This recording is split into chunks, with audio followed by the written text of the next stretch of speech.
Selamat datang channel Trading for Better Life. Hari ini ISG berhasil bangkit naik 1% lebih ke angka 7079. Dan di video ini coba analisa satu sektor saham juga yang hari ini juga ikutan bangkit seperti sektor perbankan. Dan saat ini jika kita secara tren memang masih mencoba untuk bangkit dari downtrendnya. Bagaimana potensi saham-saham di kedepannya? Yuk kita coba pelajari analisanya di video ini. Semoga analisa yang diberikan ini bisa bermanfaat dan membantu teman-teman dalam mengambil keputusan.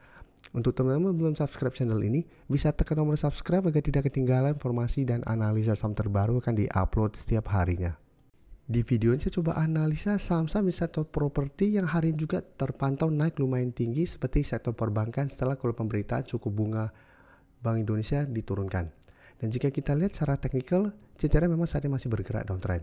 Kenaikan hari ini hampir 8% memang candlenya lumayan solid. Saat ini kembali mencoba untuk bangkit dan break resisten di 950.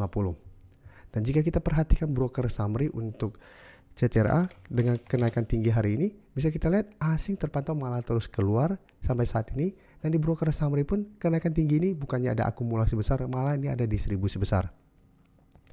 Jadi apabila teman-teman sudah dapat saham CTRA hari ini, Musa harus hati-hati. Kenaikan tinggi ini tidak ada akumulasi, malah ada distribusi besar. Secara teknikal saat ini juga masih belum oke. Sekarang masih mencoba break resisten 950. Di atasnya masih ada resisten psikologis di harga 1000. Dan secara tren juga ini masih bergerak sangat downtrend. Jadi lebih oke menurut saya adalah apabila teman-teman sudah dapat di sekitar 880 sampai 900. Pertimbangkan untuk keluar apabila ternyata besok CTRA gagal bertahan minimal di sekitar 950. Jadi apabila ternyata mencoba naik, pada pembukaan mulai naik tapi setelah itu mulai bergerak turun kembali bawah 950, pertimbangkan untuk take profit. Karena bisa kita lihat ini tidak ada akumulasi, malah ada distribusi. Jadi bisa saja ini hanya memanfaatkan pemberitaan dibuat naik untuk sell on news. Atau teman-teman mau jadikan 920 atau 900 untuk trailing stop apabila beli di sekitar 880, itu sebenarnya masih oke, tapi lebih aman menurut saya adalah pertimbangkan untuk keluar apabila CTRA besok gagal bertahan di sekitar 950. Jika besok terpantau bisa bertahan di sekitar 950, misalnya itu masih bisa di hold. Karena masih ada potensi untuk mulai bangkit dan mulai membentuk high low selama masih kuat berada di atas 950. Jadi walaupun ternyata mencoba beri 1000 gagal tapi masih kuat di atas 950, secara teknikal saya lihat ada potensi untuk mulai membuy. Tapi jika terpantau turun bawah 950, secara teknikal ini masih belum oke. Masih ada potensi untuk lanjut low ke sekitar 880 sampai 870. Karena sebelumnya juga beberapa kali CTRA berhasil rebound, tapi tetap saja ini hanya technical rebound sementara. Saya tuh masih melanjutkan low-nya. Sekarang kita coba lihat BSDE. BSDE hari ini juga bergerak naik lumayan tinggi, 5% lebih. Dan saat ini bisa kita lihat bisa bertahan dan rebound dari harga 900. Setelah bertahan dan rebound, saat ini BSDE mencoba untuk kembali naik melewati zona sekitar 930 sampai 950. Secara teknikal pun BSDE ingat ini masih bergerak sangat downtrend.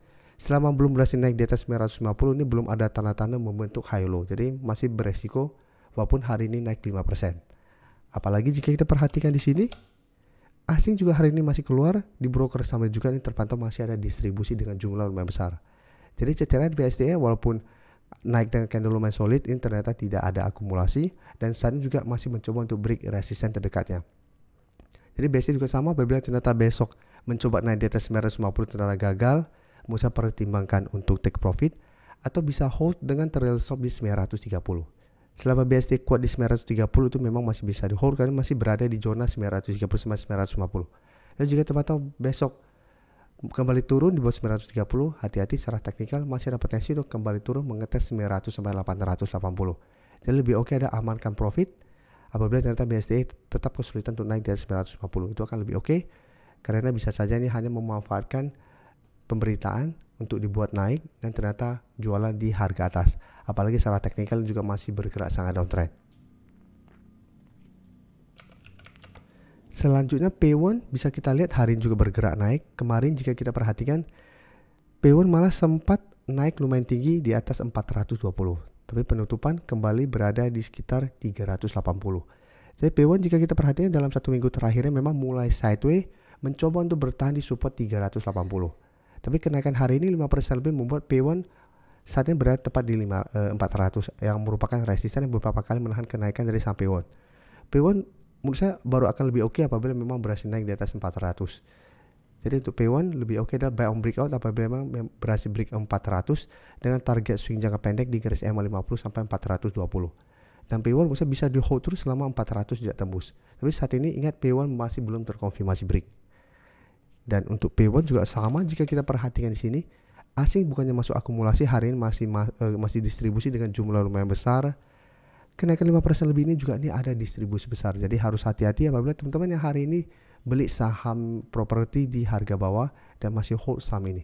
Jadi tetap menurut saya paling aman pertimbangkan untuk take profit atau amankan profit teman-teman apabila ternyata saham-saham ini gagal naik di atas resistennya.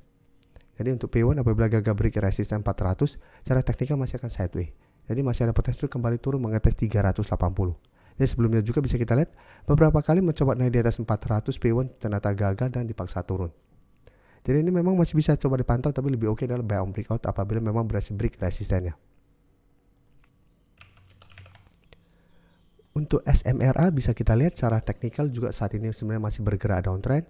Hari ini naik 3% lebih ke 464, tapi bisa kita perhatikan di atasnya lumayan jauh ada resistensi ke 480 yang harus ditembus SMRA. Walaupun berhasil tembus pun ini belum membuat high low karena di atasnya ada resistensi lebih kuat di harga 500. Jadi takutnya apabila berhasil break 480 pun ternyata tertahan di 500 masih ada potensi untuk kembali melanjutkan low-low-nya. Dan jika kita perhatikan untuk SMRA pada kenaikan 3% ini juga sama, asing masih terus keluar. Di broker summary pun ini masih ada distribusi besar. Jadi bisa kita lihat dari 4 saham properti yang hari ini naik, mau naik 3%, mau naik 7%, ini semua distribusi. Tidak ada yang akumulasi dengan jumlah besar. Jadi secara candle memang ini candle lumayan solid, candle hijaunya, tapi tetap harus hati-hati. Bisa saja ini hanya technical rebound sementara. Beberapa kali bisa kita lihat ini candle hijau juga lumayan solid, mencoba break resisten ternyata gagal, masih melanjutkan low-low. Ini juga sama apabila ternyata 1 minggu ke depan SMRA mencoba untuk break 480 ternyata gagal break, tetap hati-hati masih ada potensi untuk kembali turun menuju 440. Jadi untuk SMRA lebih oke menurut saya adalah apabila memang berhasil break 480 baru kita ikutan entry untuk buy on breakout. Walaupun memang masih ada potensi untuk kembali naik ke atas 480. Tapi ingat secara teknikal keempat saham ini masih belum oke, masih belum ada tanda-tanda sebenarnya untuk bangkit dari downtrendnya walaupun hari ini naik lumayan tinggi. Karena cuma satu candle kita belum bisa menilai apa-apa. Apalagi kenaikan candle ini ternyata ada distribusi besar. Terima kasih telah menonton video ini. Like dan share video ini bila bermanfaat bagi teman-teman. Dan support channel ini dengan cara tekan tombol subscribe agar channel ini bisa makin berkembang dan bisa membantu lebih banyak orang lagi. Terima kasih.